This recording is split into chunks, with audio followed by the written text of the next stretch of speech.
Olá, boa tarde pessoal, tudo bem com vocês? Seja bem-vindo aqui a mais um vídeo do canal. Para quem está chegando agora, eu sou o Kleber, estou morando na Itália. Eu estou passando pelo processo de reconhecimento da cidadania italiana.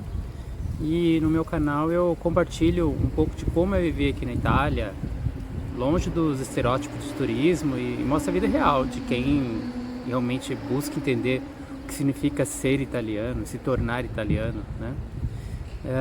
Hoje eu vou levar você para dar uma volta pela cidade e aproveitar o passeio e compartilhar algumas reflexões pessoais sobre o que é ser italiano. Tem muita coisa acontecendo aqui nos últimos dias, né? Então eu queria compartilhar aqui algumas coisas que eu tenho refletido.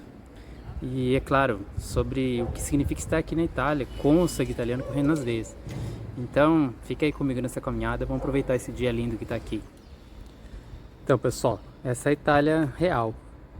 Eu estou aqui numa rua bem comum aqui na Itália, na cidade que eu estou, e rodeada de prédios, residenciais, comércios. Essa aqui é a paisagem que eu vejo no meu dia a dia.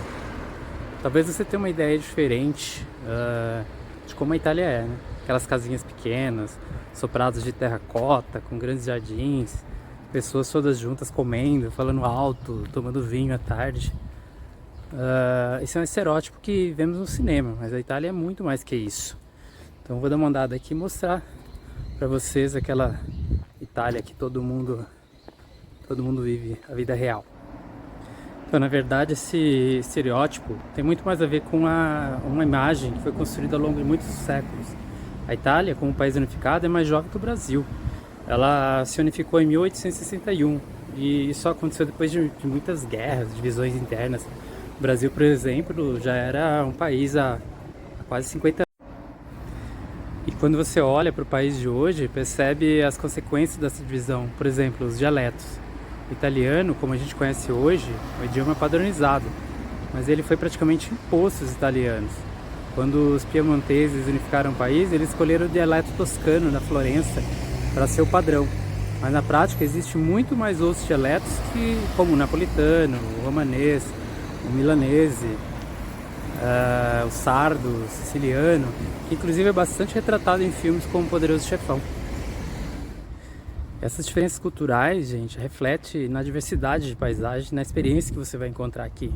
Por isso, quando você pensa em visitar a Itália, não basta ir a Roma e Milão e achar que isso é uma verdade sobre o país, né? Porque cada região aqui da Itália, cada cidade tem sua própria identidade. Milão, por exemplo, é uma cidade moderna, né? Com uma arquitetura que lembra França, mais do que o estilo toscano que a gente está acostumado a ver em filmes, né? E tem muitas diferenças na Itália, gente. Cada região é quase que um país diverso. Mas por que eu tô falando tudo isso, gente? Acontece que a gente, no Brasil, não conhece tanta cultura italiana, mesmo sendo o país com o maior número de descendentes italianos no mundo. Nossa educação não nos dá muita base sobre isso. A língua italiana, apesar de linda, é difícil. No Brasil, o ensino italiano é bem limitado. É basicamente quem gosta mesmo. Vocês imaginam a surpresa quando eu cheguei aqui e percebi que a realidade era bem diferente. Eu pensei que só por ser descendente de italiano, teria alguma facilidade enorme para me adaptar. Falar italiano e ser visto como italiano não é bem assim, não foi bem assim. Claro, eu tenho direito à cidadania, mas isso é só um papel. Falar a língua como uma língua fluente, ou pelo menos razoável, é essencial para se integrar de verdade. E mesmo que você esteja imerso na cultura, ainda assim sente uma separação. Não vou falar o idioma de forma fluente, coloca você em uma segunda categoria. As pessoas começam a falar mais devagar com você, usa expressões simples. Isso cria uma distância entre você e o italiano de verdade. Além disso, como é que eu posso dizer, referências culturais, as comidas, as tradições, tudo é diferente. A gente acredita que só porque come macarrão, sei lá, pizza, sabe, tem um sobrenome mais italiano assim, já sou italiano. E essa é uma mentira, gente. Eu cheguei aqui com a ideia de que seria fácil e que eu poderia só falar italiano, comer comida italiana, me sentir completamente integrado. Mas a realidade está me mostrando que isso não é tão simples quanto parece. E é por isso que eu estou mostrando um lado que não é clichê da Itália, né? Aquele lado de turismo, estando dentro de uma rua comum, onde as pessoas têm a vida comum do dia a dia dela. E para poder fazer essa reflexão junto com vocês. Olha, uma rosinha bem tranquila, um cafezinho bem bonitinho aqui no meio do bairro, bem tranquilo. E é isso. Mas como é que eu tava, o que eu tava falando mesmo?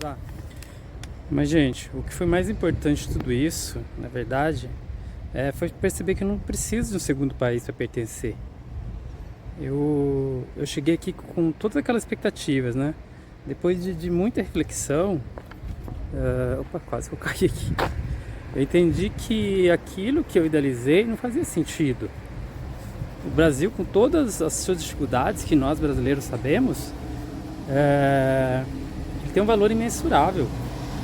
E pela primeira vez eu percebo com orgulho que eu tenho de ser brasileiro. Eu já estava com essa sensação, que eu morei 2 anos no Canadá, eu já tinha essa sensação, né? De que tudo aquilo que pintam pra gente não é a verdade absoluta. É cheio de problema, dificuldade. A gente sabe que o nosso país é complicado, né, gente? Não precisa nem falar a questão de política, de segurança, porque a gente é PhD nesses problemas. Mas a gente passa a ver o nosso país pelo lado positivo, as coisas boas, as coisas que funcionam, sabe? Porque, na verdade, criaram um primeiro mundo na cabeça da gente que, na verdade, é bem distante daquilo, né? Que a gente acredita ser. Só quando você realmente está no exterior, vivenciando o dia a dia, que a gente vê que tem um monte de problema igual a gente. Antes eu não valorizava, né, o que o Brasil tem de melhor, a nossa cultura, a nossa culinária, nossas festas, belezas naturais. O Brasil tem tudo isso e muito mais. E o que não percebi é que ficar focado no que faltava. Eu desejava ver o que já está no meu país. E sim, os brasileiros têm muito mais a oferecer do que imagina. Nós somos muitas vezes muito críticos à nossa própria cultura. No final das contas, gente, essa experiência me ensinou que ser brasileiro é uma grande honra. E não precisa de uma validação externa, sabe? Claro, eu posso ter cidadania italiana, mas eu nunca vou ser italiano de verdade, sei lá, e tudo bem com isso.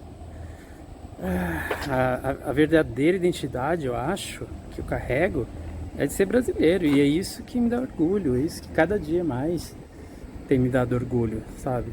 Se libertar dessa ideia de crise de pertencimento foi o que fez tudo melhorar pra mim. Agora eu estou mais em paz, sabe? Com a minha identidade. Eu vejo a Itália como um lugar maravilhoso, mas eu não perco mais o foco, sabe? De quem eu sou, de onde eu venho. E, sei lá, se você está passando por algo parecido, saiba que é normal. É um processo de adaptação, um desafio, mas também pode ser uma grande lição, né? E, gente, eu não tô aqui para desencorajar ninguém a sair do Brasil, a viver na Itália ou qualquer outro país que seja, tá? Eu só tô passando aqui um pouco dessa reflexão de que a gente idealiza um mundo perfeito fora do Brasil, mas essa realidade, essa perfeição, ela não existe, tá? Onde você quer que você vá, vai ter um monte de problema que talvez se você não resolver isso com você mesmo no Brasil, esses problemas vão te acompanhar.